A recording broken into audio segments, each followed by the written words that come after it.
Welcome to Voice of Reason. Thank you so much for joining us on the program, Dr. FAPOHUNDA, sir. Thank you very much. Thank you very much. I'm glad to be here. Okay, so when you look at the concept of restructuring has been propounded by many people in Nigeria, it appears people from the southwestern part of the country, I mean the Yorubas, they are the ones that speak more about restructuring. Now, the Southeast is asking perhaps for something totally different. Is it that the Yorubas are the most marginalized in the scheme of things in Nigeria? Or why is the call for restructuring so loud from the Yoruba race? Well, the experience of the Yorubas in Nigeria began seriously in around 54 to 1960. Yorubas enjoyed autonomy. We enjoyed freedom to do things the way we wanted. That period, during which Obafemi Awolowo reigned, was the most progressive, the most developmental period in the history of the Yorubas. Other Nigerians did not experience that at all. Yorubas were leading, others were trying to follow. So most other parts of Nigeria have not known good government the way we were going in the 60s until the coup of 1966. So we all have this nostalgia for that period. But for the fact that the Yoruba experience was terminated in 1966, we will have a different kind of nation by now. But let me give you a good background for people, for viewers to note. The Yorubas wanted to be on their own. They negotiated with all others. 1954 to 1958, Yoruba negotiated a separate system for themselves, regional government. And we were doing well. We were lucky to have leadership that knew what development was about. In 1966, this negotiated understanding was bleached by Ironsi coup. Since that time, we have been mixed together with, it's like mixing cat and mouse. We have not known the kind of freedom that we enjoyed prior to 1966. It was a military experience, but in 1978-79, the military experience was legitimized by the constitution that was produced under Muritala Obasanjo regime. There's a stamp of approval that we are now mixed together with everybody else. And we've never recovered since then. We've never recovered. All efforts made for us to revert back to our original autonomy as the Yorubas have been divided. Even in those period of 1950s to 1960s, there were those who were following NCNC in Yoruba land. Benson, the AKIN, the AKIN, those people versus the people in Awolowo side, Bokoyas, the adjacents, the Bola Iges. We have had this division in Yoruba land. That's why it's been very difficult for us to follow the path. It's a matter of ego. The NCNC group, they don't believe that we should not be on our own. They like mainstream politics of Nigeria. They want to be in Abuja. They want to be in power. Majority of Yorubas want to be on their own. And so it's been difficult to persuade those who want to get federal power. This is where we are at this point. Okay, so which do you think, you've established the fact that there is this division we started long time ago. Which do you think the Yoruba race need at this time? Remaining in Abuja and having the structure restructured, or that Yorubas should be on their own? Which is expedient as we speak? Well, the point of reference for the Yorubas has been the 1954 to 1966. Those were the Awolowo years. They were the years of progress, the years of rapid development. But those in opposition, Those who wanted to join Balewa government that time, they want to form government of national unity. They've not given up. It's a matter of ego. They're just being dogmatic. They just want to be with the federal government. And the reason is that with the oil boom, there was so much resources in the hand of federal government. Federal government is able to attract some Yorubas, give you appointments, give you contracts, we give you oil blocks. So those people still want to be in federal government. Whereas if we're on our own, we have no use for oil at all. We can live on our, we can develop faster without cheating the Niger Delta people. We can do better. But that dichotomy is still raging up now. In Yoruba land now, all our governors, all our politicians just want to be with Abuja. They were all installed. They were all placed on top of all of us, and they are enjoying federal patronage. They are enjoying federal security.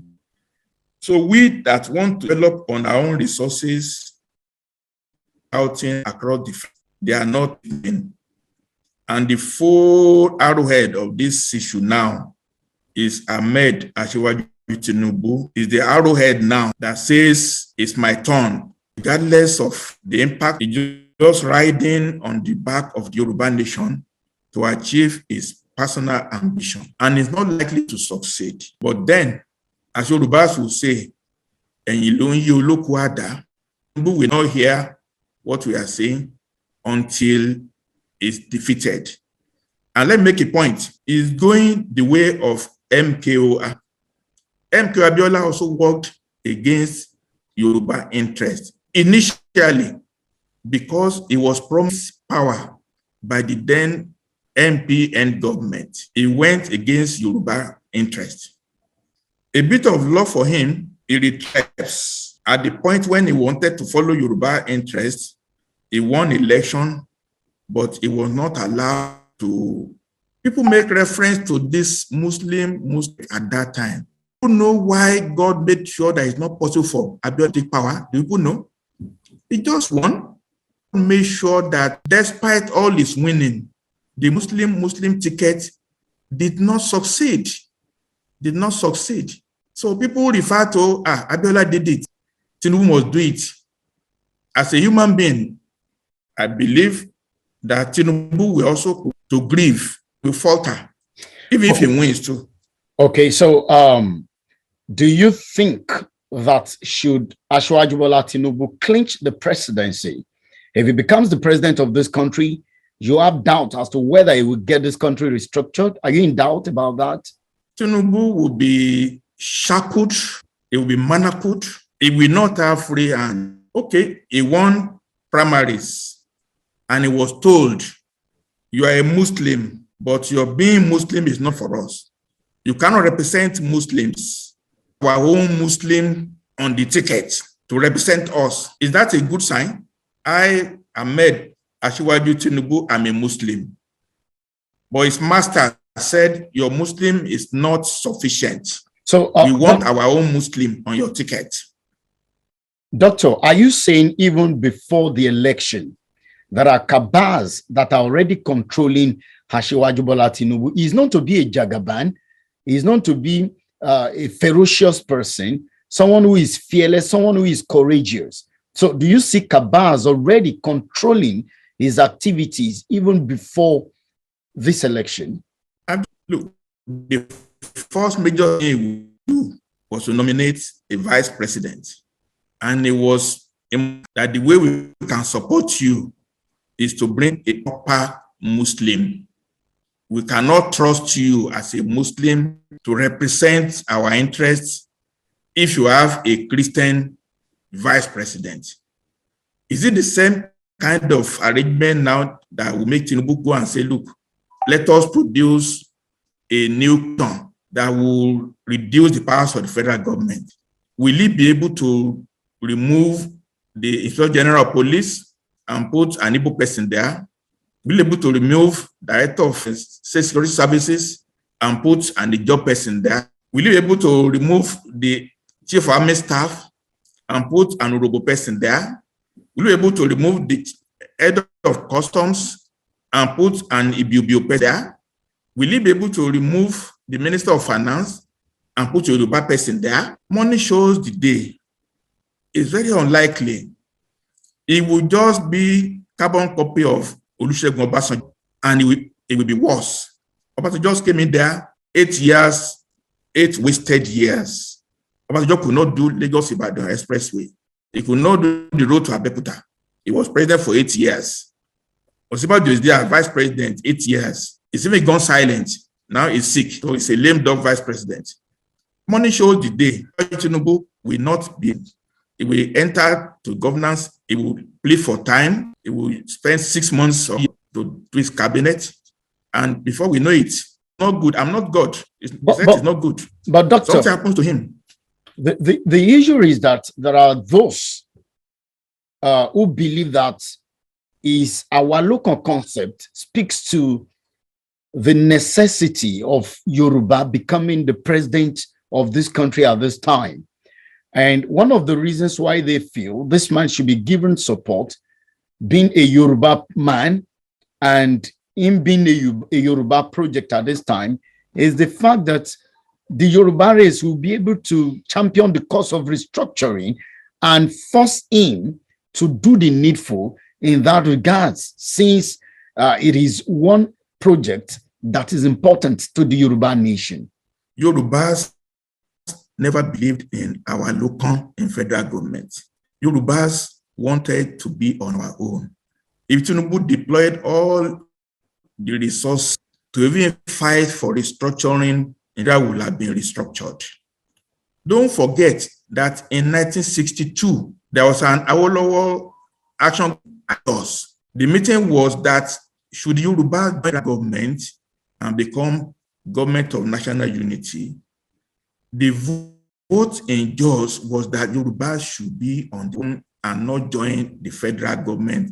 And at that time, the mainstream Yorubas preferred to be on their own. The Yorubas, AKIN, Tos Benson, Adirogun Sanya, they chose to go and take federal government appointment. What did the result? Tinubu tried to say turn by turn is just personal aggrandizement. It's not, Yoruba don't want to be in the federal government. We find somebody like Sardauna. He sent Balewa to federal government. He was said in his own region, in the northern region. Our first 11 be in Oduduwa region, be in Abuja. That is just in Yorubas. Business being mixed up with the Igbos and with the Fulanis. Let everybody run their own affair the way they wish. Okay, so if I got you right, someone would at this point in time want to know your own definition of restructuring. Someone who has been following this program would say that perhaps you are talking about secession. There are two modalities. But what is the objective? What is the goal? Goal is that Bas want to be on their own.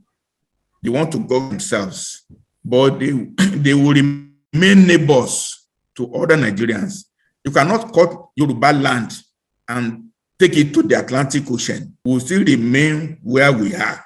We want to remain good neighbors to the Jos, to the Igbos, to the Nupe, to the Baggies. We want to remain good neighbors. So how do we achieve that? There are two ways. We can declare now that from October 1, 2022, Yoruba nation will be on its own. Just declaring. Do we have the means to enforce it? Even the problem will not be from other Nigerians. The problem will be from the Yoruba themselves. Because the governors that are there now, they will not step aside. They are sitting on the throne. They are enjoying security votes from above. They only pay small salaries to staff. All other money is under their control. So even if the federal government say, okay, oh yeah, you go away, these governors will not go away. They want to remain in sharing the money Delta, from Niger Delta. The other alternative is for us to make all the efforts to negotiate protocols that will grant Yorubas autonomy to be on their own. We have to negotiate it. We cannot use force to just declare it. People don't know. If we on October 1, we cannot even, look, we can't just cut off oil money from immediate effect. We need 2 to 3 years of gradually phasing out oil revenue. We now have to start developing our own means of survival. People don't know. Declare Yoruba nation tomorrow. That means crude money from Niger Delta will stop from that day. It has to stop. So it's even in our interest to negotiate with the rest of Nigeria a 2-3 year transition where you'll be given autonomy to start managing your affairs. But we have set up a process of creating tolls on the roads. We have to create a process of financial management that will make us be on our own. You cannot declare it and manage it. What am I saying? Therefore, the transitional period is what we need to do. Those who are advocating Yoruba nation tomorrow, they are not thinking beyond their nose at all. In summary, restructuring is negotiated exit Nigeria with a transition period. Declaring Yoruba nation is unilateral action. You have to prepare for war. In fact, our friends from the East, they would love for us to declare it so that they can fight us. I know that for sure. Let's look at where we were. The period you quoted earlier on when Awolowo had sway and when we had some nationalists from the Yoruba nation joining hands with the then federal government, taking up federal appointment and working against the interest of Awolowo. What we had at that time, would you say it's the best the Yoruba nation could ever add? If we think properly, we have to redesign the government for Yoruba land afresh. We are no longer a unitary, though we are all Yorubas, but we now know that there are Ijebus, there are Ijesha, Seki, there is Ondo, Tilaje, there is Igbomina, there is Okun. We now have to work out a new federal governance system for Yorubas that will grant autonomy for everybody that wants it, even Yoruba land. We cannot run the unitary government that Awolowo ran in his time. In his time, they were saying, oh, Ijebus were in control. They were in control. But Awolowo was fair-minded. He did not cite OAU in Ikenne. He did not put Cocoa House in Ikenne. He did not put Liberty Stadium in Ikenne. He did not put Ikeja in Red State in Ogun State. With all his inadequacies, large heart, and was fair-minded. But we need to do even far more because now everybody is aware. And that's the reason why we need to have negotiated exit. As we negotiate with the rest of Nigeria to be separate, we need to negotiate inside Yoruba land too to make sure that Ibadans will not feel oppressed by the Jebus, to make sure that the Kitis will not feel marginalized by the Ibadan people. Ijeshas will not feel above the Osun people. So we actually have a two-stage initiative if we are really serious. It's not a motive to say Yoruba nation, no. We have to negotiate the nature of Yoruba nation. We have to negotiate the nature of our relations with other Nigerians. And this requires too much thinking. What is it that the Yoruba nation or the Yoruba race stands to benefit if this country is restructured? And I want you to be very practical this time around. Okay, this will happen, and that will happen. Doctor. First of all, when you mix mice with cats, it's not a fair relationship. Yorubas are different from our friends who are Igbos. We are just different. Yorubas are different from Fulanis. We cannot just coexist in the same room. We need a little breathing space. Yorubas are fun-loving, but we also hard workers. Our friends in the East, they are traders. They want to buy and sell. Our friends in the North, the whole religion as 100% way of life. These traits make us to be totally different. In fact, the influence of being mixed together with the Fulani and the Igbos, we are not able to be ourselves. Everybody believes anything goes. Yoruba believe in mutual respect between young and old. Our Omoluabi traits, you value your family name.